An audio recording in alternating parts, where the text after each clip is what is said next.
राधे राधे, जय माता की भक्तों। आप सभी का स्वागत करती हूँ स्पिरिचुअल ज्ञान साधना में और आप सभी से अनुरोध करती हूँ कि स्पिरिचुअल ज्ञान साधना को सब्सक्राइब कर लीजिए और बेल आइकन को प्रेस कर दीजिए ताकि आपको नई नई वीडियोस का नोटिफिकेशन मिलता रहे।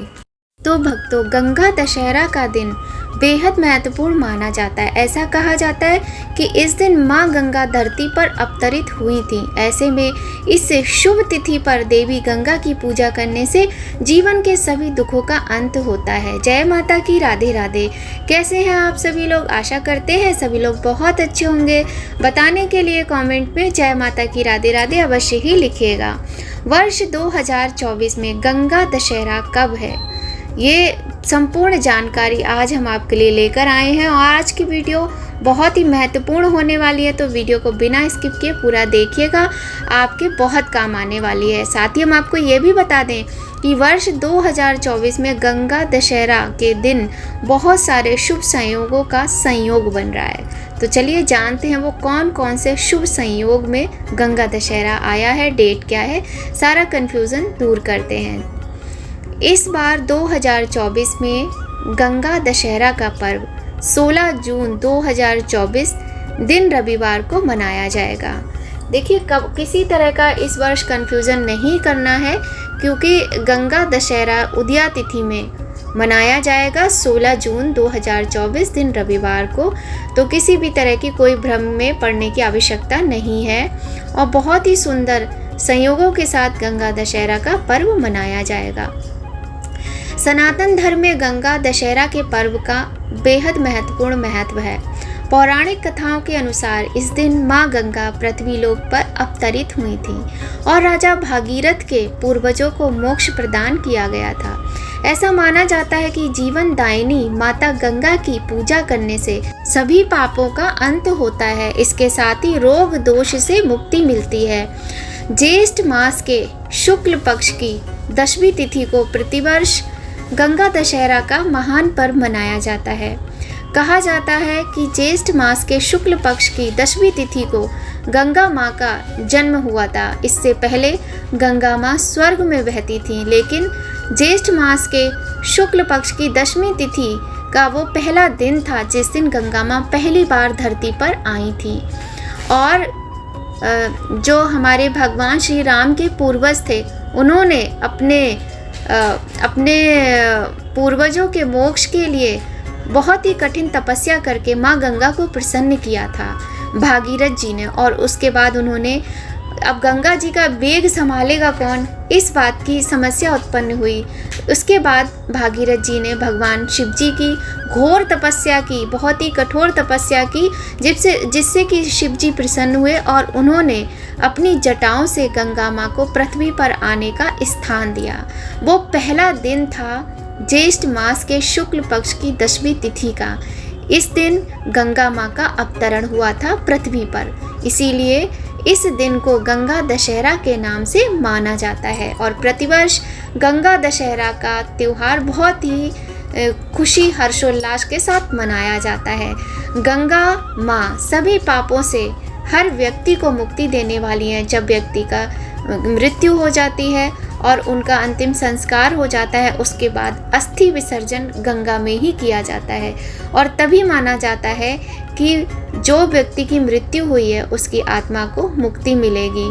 साथ ही हम आपको यहाँ पर ये भी बता दें कि इस दिन पितरों की प्रसन्नता के लिए, पितरों के आशीर्वाद के लिए, पितरों की शांति के लिए भी पूजा कराई जाती है और ये बहुत ही शुभ दिन माना जाता है गंगा दशहरा का।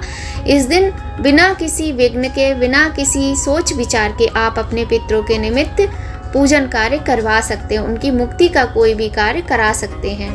देखिए, जब गंगा दशहरा के दिन ही ज्येष्ठ मास के शुक्ल पक्ष की 10वीं तिथि के दिन भागीरथ जी ने अपने पुरखों को मुक्ति दिलाई थी और गंगा मैया का अवतरण हुआ था, तो उसी दिन उन्हें मोक्ष की प्राप्ति हुई थी। इसलिए ये दिन बहुत ही शुभ है और पितरों के निमित्त जो भी आप तर्पण आदि करने की विधि करना चाहते हो, दान करना चाहते हो, तो आप कर सकते हैं। चलिए अब बात कर लेते हैं कि वर्ष 2024 में 100 साल बाद गंगा दशहरा पर बन रहा है अद्भुत संयोग, इसके विषय में जान लेते हैं। और गंगा दशहरा के दिन हिंदू धर्म में बहुत ही आस्था है गंगा जी के प्रति पूजा पाठ करने की। इस दिन गंगा नदी का बहुत ज़्यादा महत्व माना जाता है जो व्यक्ति इस दिन गंगा जी में डुबकी लगाता है उसके सारे पाप धुल जाते हैं। वर्ष 2024 में गंगा दशहरा के दिन कई शुभ संयोग भी हैं जो कई वर्षों के बाद बन रहे हैं। आज हम आपको इन्हीं शुभ योगों के बारे में जानकारी देंगे और आपको ये भी बताएंगे कि किस प्रकार से आपको गंगा दशहरा के दिन क्या क्या उपाय करने चाहिए जो कि आपके जीवन में सुख शांति, समृद्धि, खुशियाँ, धन प्राप्ति आदि बना रहे। गंगा दशहरा के दिन अमृत सिद्धि योग रहेगा। इसके साथ ही सर्वार्थ सिद्धि योग, रवि योग, इस तरह के बहुत ही सुंदर योग हैं और 100 साल के बाद ये योग बन रहा है ऐसा बताया जा रहा है। इन शुभ योगों में स्नान करने से आपके पुण्य का फल कई गुना बढ़ जाता है, कई पापों से आपको मुक्ति मिल सकती है। इन सभी शुभ योगों के बनने से आपके जीवन में बहुत ही सुखद बदलाव आएंगे। तो चलिए अब हमने ये तो बात कर ली कि कौन कौन से संयोग बन रहे हैं। अब थोड़ी सी जानकारी गंगा स्नान के पूजा पाठ के विषय में देते हैं। तो देखिए, गंगा स्नान के दिन आपको शिव जी की पूजा अवश्य करनी चाहिए। गंगा मैया की पूजा करने के अतिरिक्त शिव जी की पूजा करने का बहुत अधिक महत्व होता है गंगा दशहरा के दिन, क्योंकि गंगा मैया को शिव जी ने ही अपनी जटाओं में स्थान दिया और गंगा मैया धरती पर अवतरित हुई।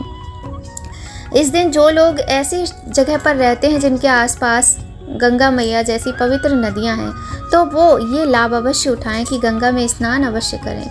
और जो लोग ऐसी जगह रहते हैं जो नहीं जा सकते हैं वो लोग अपने ही घर में नहाने के जल में गंगा जल मिलाकर स्नान करें।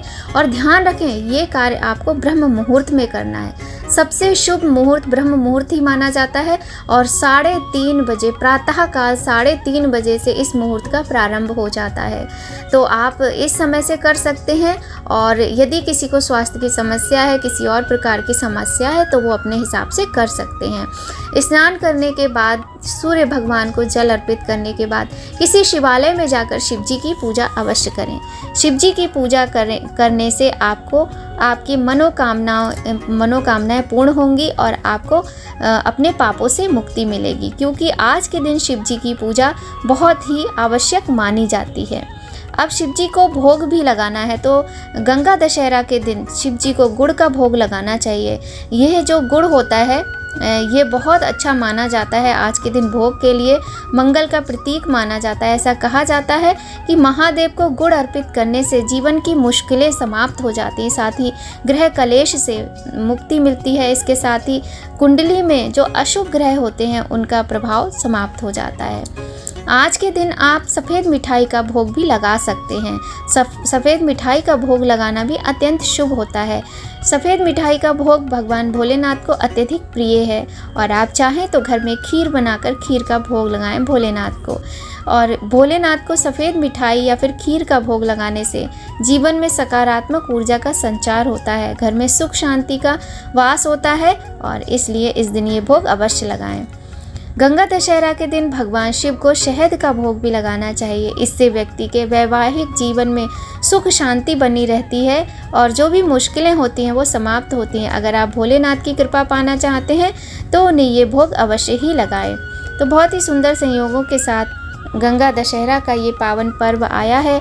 बहुत सुंदर तरीके से सभी लोग मनाएं। गंगा जी की पूजा हम घर पर कैसे करें, क्योंकि अगर हमारे शहर में आसपास गंगा नहीं है तो हम उनकी पूजा कैसे करें, इसकी वीडियो जो अभी वैशाख मास में गंगा पूजन की हमने वीडियो बनाई थी उसमें हमने आपको दिखाया था कि किसी भी एक पात्र में जो साफ़ सुथरा आपका पूजा का पात्र हो, तांबे का हो, पीतल का हो, उसमें आप जल ले लीजिए और उसमें कुछ पुष्प डाल लीजिए और गंगा जल लेना है आपको, पुष्प डाल लीजिए। देखिए, अगर घर में गंगा जल नहीं है तो आप कोई भी पूजा की शॉप से ले आइए, आसानी से मिल जाता है, सस्ता मिलता है, महंगा भी नहीं मिलता है। और दिया प्रज्वलित कर लीजिए और उसमें आप रोली, अक्षत इस तरीके से और जो भी कुछ मीठा चढ़ाकर गंगा मैया की श्रद्धा के साथ पूजा करें, उनकी आरती करें, गंगा चालीसा का पाठ करें, गंगा मैया के मंत्रों का जाप करें, ठीक है। और भगवान शिव की पूजा अवश्य करें, क्योंकि शिव की पूजा करने से भी गंगा मैया प्रसन्न होती हैं। तो आज की वीडियो में हमने आपको कुछ उपाय भी बताए हैं कि आपको क्या करना चाहिए, और लास्ट में हम आपको एक उपाय और बताते हैं कि देखिए, पितरों के निमित्त आप कुछ ना कुछ अवश्य कीजिए, क्योंकि आज के दिन गंगा दशहरा के दिन आपके पितरों के निमित्त कोई भी पूजा पाठ दान इत्यादि करने से आपके पितृ प्रसन्न होते हैं और आपको आशीर्वाद देकर जाते हैं, जिससे घर में सुख शांति बनी रहती है। देखिए, किसी किसी को पता होता है कि हमारी कुंडली में पितृ दोष है, लेकिन किसी किसी को पता नहीं होता है कि कुंडली में पितृ दोष है। और कभी कभी क्या होता है, पितृ दोष नहीं भी होता है तो भी हमें ये पूजा करने में कोई बुराई नहीं होती है। ऐसा नहीं सोचना चाहिए कि हमारी कुंडली में ये दोष नहीं है तो हम क्यों करें। देखिए, दान पुण्य, पूजा पाठ, जप तप, ये ऐसे कार्य होते हैं कि इनके करने से आपका कुछ भी अनिष्ट नहीं होता, नुकसान नहीं होता, कोई हानि नहीं होती, आपका लाभ ही लाभ होता है। और आपकी कुंडली पहले से ही अच्छी, और जब आप इस तरह के कार्य करते हैं तो आपकी कुंडली में और अच्छे योग बनते हैं, आपका जीवन और अच्छा सुखमय शांतिमय समृद्धि में बन जाता है। तो आप किसी भी गरीब को कुछ भी दान कर सकते हैं। गर्मी के मौसम के अनुसार जो चीज़ें, जैसे छाता है, जूता है, चप्पल, आप किसी गरीब को देखें नंगे पैर है तो चप्पल दिलवा दीजिए, जूता दिलवा दीजिए, छाता दिलवा दीजिए, कोई भूखा है उसको भोजन करवा दीजिए। ये सारी चीज़ें करने के साथ साथ आप पानी, किसी को चाहिए तो पानी, मैं हर वीडियो में बताती हूँ कि आजकल आपको ये कार्य तो करना ही करना है कि कोई भी प्यासा आपको दिखे तो पानी उसे अवश्य पिलाइए, ठीक है। दूसरी चीज़ यहाँ पर हम आपको बताते हैं कि आप ब्राह्मण के निमित्त दान अवश्य कीजिएगा, क्योंकि हमारे शास्त्रों के अनुसार ब्राह्मण के निमित्त दान करना बहुत आवश्यक होता है। ऐसा कुछ नहीं है कि आपको लाखों करोड़ों दान करना है। अपनी श्रद्धा के अनुसार आप 11 रुपये दान कर दीजिए, एक गिलास जल दान कर दीजिए, एक छोटा सा मटका ले लीजिए मिट्टी का, उसमें जल भर के एक खरबूज लेकर और 11 रुपये दान कर दीजिए। वो आपकी श्रद्धा है। आप भोजन दान कीजिए, और पितरों के निमित्त दान करना है, और पितरों के निमित्त आपको जो भी पूजा करानी है वो आप कीजिए। और बिल्कुल आप किसी भी तरह का मन में बिना भ्रम पाले कीजिए, आपको फल मिलेगा, कुछ भी बुरा नहीं होगा, सब कुछ शुभ कुशल मंगलमय होगा। आशा करते हैं आज की वीडियो में हमने काफ़ी सारी जानकारी आपको दी है गंगा दशहरा के विषय में। इसके बाद फिर से आपके लिए और अच्छी जानकारी लेकर आएंगे, कुछ उपाय लेकर आएंगे। इसके लिए आप अगर पहली बार आए हैं तो चैनल को सब्सक्राइब कर लीजिए और बेल आइकन प्रेस कर दीजिए, ताकि आपको इम्पोर्टेंट वीडियोस का नोटिफिकेशन मिलता रहे। तो मिलेंगे आपसे नई जानकारी के साथ नए वीडियो में। तब तक सभी लोग स्वस्थ रहिए, प्रसन्न रहिए, अपना और अपने अपनों का ख्याल रखिए। आप सभी को गंगा दशहरा की हार्दिक शुभकामनाएं। जय माता की, राधे राधे लिखते रहिए। जय माता की, राधे राधे।